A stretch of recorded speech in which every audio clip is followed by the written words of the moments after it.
Hi everyone! Honor of King's official server just got an update today, focusing mainly on hero balance adjustments, along with some upcoming events and skins. In today's video, I'll walk you through all these changes. So, without further ado, let's get started. First up for the hero adjustments, let's look at Yao. He received a mechanics upgrade, primarily focused on his passive recovery. His passive ability, Gift of the Stars, now provides 50% of its health recovery effect, even if his skills miss. This is a nice buff to his reliability and sustain, making him less punishing if you don't land every skill. To balance this, his first skill had its base damage and physical attack scaling slightly lowered. However, his ultimate skill received a significant damage buff, especially scaling into the late game. Both the per-level increase and the physical attack scaling were boosted considerably. This shifts his power more towards his ultimate. Next on the list is Nakoruru. She got some straightforward buffs this patch, focusing on her first skill.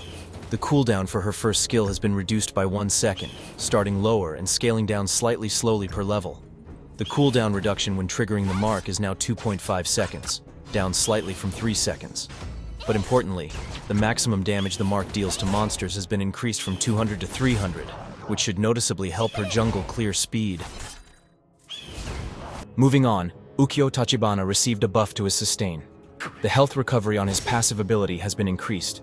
The base healing amount is now higher at all stages, improving his ability to stay in fights. Dianwei sees some changes again. This time it's an adjustment to his enhanced basic attack after using his first skill, holding on to sanity. The extra damage is being shifted. The base damage component is reduced in the early game, and the per-level scaling is slightly lower. However, it now gains new scaling based on his extra physical attack. This makes his early burst a bit lower but allows him to scale better with physical attack items later in the game. Dun also got adjusted, specifically his second skill's enhanced attack.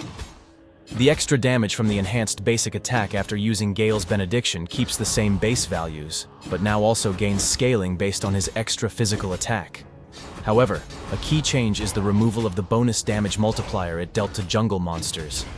This is a significant nerf to his jungle clear speed, but adds physical scaling for Clash Lane Dun. Alessio received a nerf in this patch. His passive damage is reduced in the early game. Before, it dealt extra damage based on a flat percentage of the target's max health. Now this percentage starts lower and scales up with level. This makes his early game damage output lower. Sunbin got some buffs in this patch.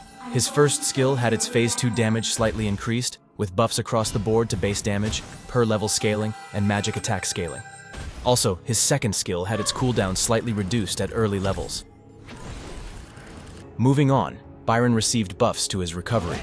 His first skill, Electrifying Charge, now provides more health recovery. Both the base healing and the per-level scaling have been increased, both before and after enhancement. The overall healing is significantly improved, boosting his sustains. And lastly, Princess Frost got buffed in this update. Her first skill, Shattered Ice, now has a cooldown that reduces with skill level. This gives her more poke potential later on. Her ultimate skill, Winter is Here, also got adjustments. The cooldown now reduces more per level, meaning a lower cooldown in the late game.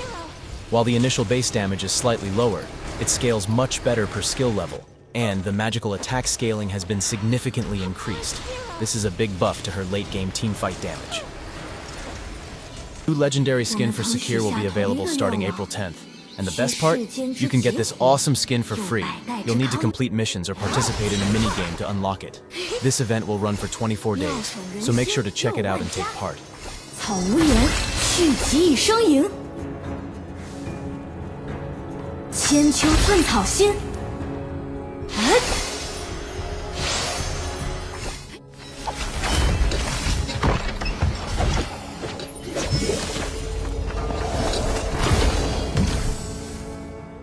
Princess Frost's legendary skin and Aaron's epic skin will also be available this week, launching with a discount.